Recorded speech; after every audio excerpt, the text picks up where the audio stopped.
Here's another important video from the Personal Defense Network.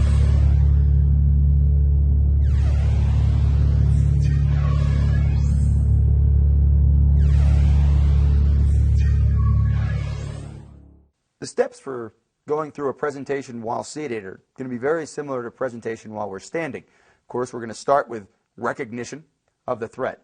You can't address a threat unless you've recognized it first. When we recognize the threat, it's going to be very different from when we're standing and we orient towards the threat and lower our center of gravity and go through all those steps. When we're seated, we certainly would orient our head towards the threat. We may or may not be able to move our body. We're then going to reach for the gun, but as we do, we're going to move our strong side leg over to our weak side leg, clearing a path for the firearm and also making it easier to get to that hip holster or inside the waistband holster, which is so common in our carry methods. Once we've got our grip on the gun, we're going to bring it up out of the holster, orient towards the threat, extend through our ready position, and then of course touch press, come back into the ready position where we would either stand up or stay seated depending on different circumstances, go back to the holster. Moving our right leg over to our left again to clear it from the muzzle as we go back in. Up!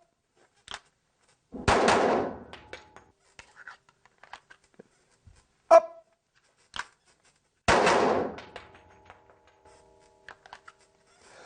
Right!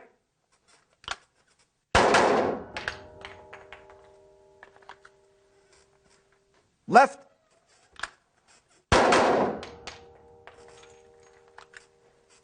One-handed. Center.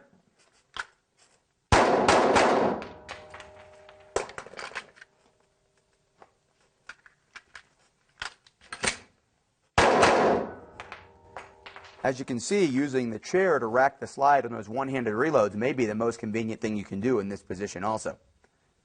Center. Practicing these one-handed shooting fundamentals is important in all the positions. If you encounter a reload or a malfunction, you need to fight through it under the conditions from which you set for that drill. One-handed seated shooting includes one-handed seated reloading in the event that you need to reload. To finish this drill out, we're actually going to assume that the situation is more like exactly what we see. And what Casey's going to do is as soon as I give the command to fire and he clears the firearm from the holster and starts to extend, he's also going to start to get up. He's not going to necessarily wait until he's standing in a perfect position. He's going to shoot as soon as he reaches extension, keeping the firearm parallel with and in his line of sight. But he's going to get up out of the chair while he's doing this. Of course, if someone was shooting at you, you would want to do your lateral movement. You'd want to get out of the way of where the bullets were being shot. So getting up out of a chair while you're drawing and presenting is also an important skill to practice. Center.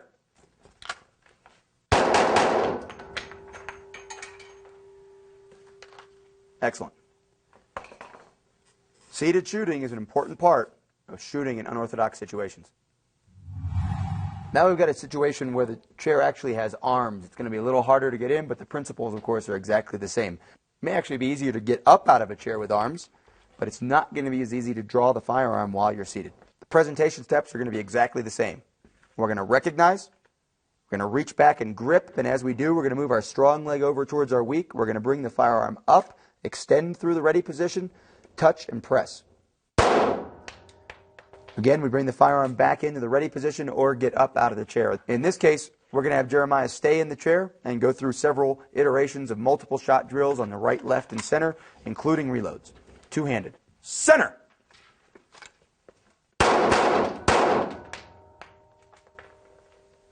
It's important that Jeremiah go through all those steps, that he recognize his attacker every time, that he has a justification in his head for why he's using lethal force in this situation. Right.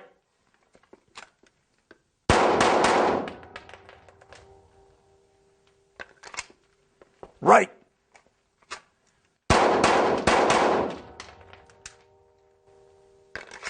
You may feel that a chair with arms is actually going to preclude you from being able to get to that firearm. And given any particular chair design or body shape or your level of coordination combined with where you carry the firearm, it may be very difficult, it may be near impossible, or it may be very easy. If you don't experiment and actually train in the type of chair that you think you're going to be in during the day, for instance, the chair you sit in at your office or the chair you usually sit in at home, if you happen to have a firearm at those times, you should already have practiced and trained what the most efficient, effective, and appropriate technique would be.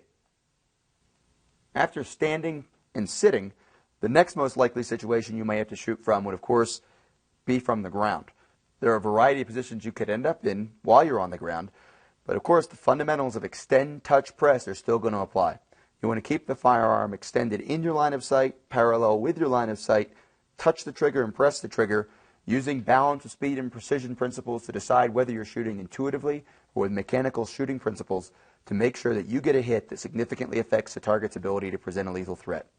As with all of our shooting practice, if we don't try it, we won't be aware of how to do it, and we won't be able to recognize the proper way to do it when we're in a critical incident. This isn't the kind of stuff you want to be figuring out during a lethal encounter. You want to practice it on a range in a safe and controlled environment so you can understand how to execute the techniques appropriately when you need to. Jeremiah is down on the ground now in a very comfortable seated position. This would be a position you may find yourself in at the park, in your yard.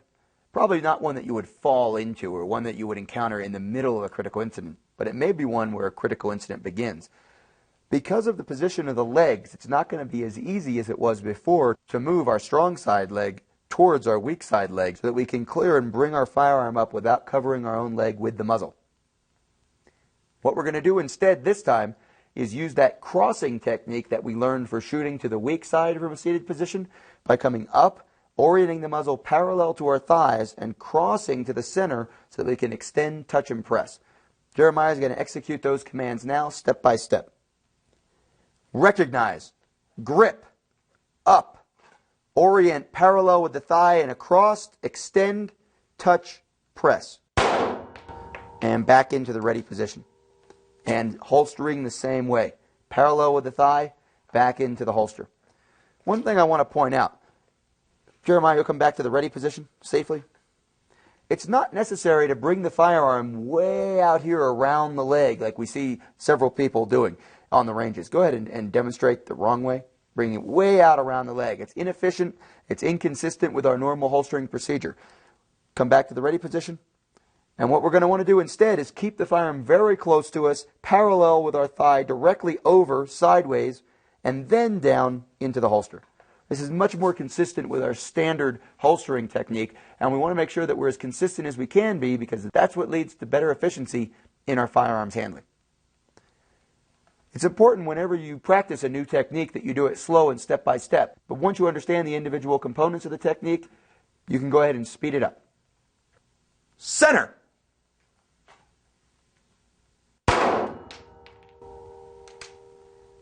And of course, once you understand the components of any technique, we want to train as realistically as possible. We don't know how many shots it's going to take to stop our next lethal threat. So we want to shoot a random number of multiple shots each time. 2, 3, maybe 4 each string of fire. Right.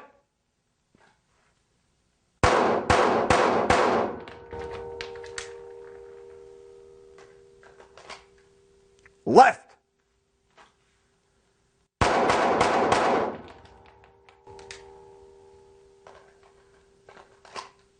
The next position we may find ourselves in, which is much more likely to be a situation we find in the middle of a critical incident, would be falling down into a seated position with our legs extended out in front of us and our knees up. In this position, we're again going to cross in a parallel manner instead of trying to get our legs out of the way of the muzzle. Crossing that leg in a parallel manner allows us to get the firearm into the shooting position as quickly and efficiently as possible while maintaining safe muzzle direction. Center.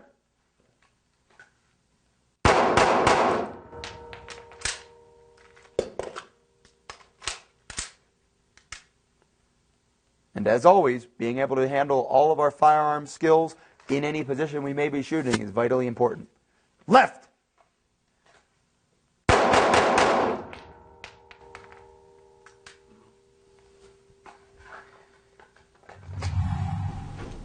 But of course, when we talk about seated shooting, we don't just sit in a folding chair perfectly square, back straight, with nothing else around us.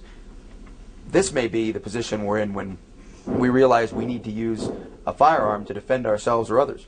If I'm sitting here, and of course I'm in the simulated range at Valhalla, which looks a lot like a living room scene, and we've got targets up in front of us, I'm using my frangible ammunition, ear protection, eye protection. If I were in this position, wearing a firearm inside of my home or in some other environment, and a threat were to appear through this door, I have no other option but to address it. I'm going to use exactly the same principles I used earlier when I was seated in a perfectly sterile environment.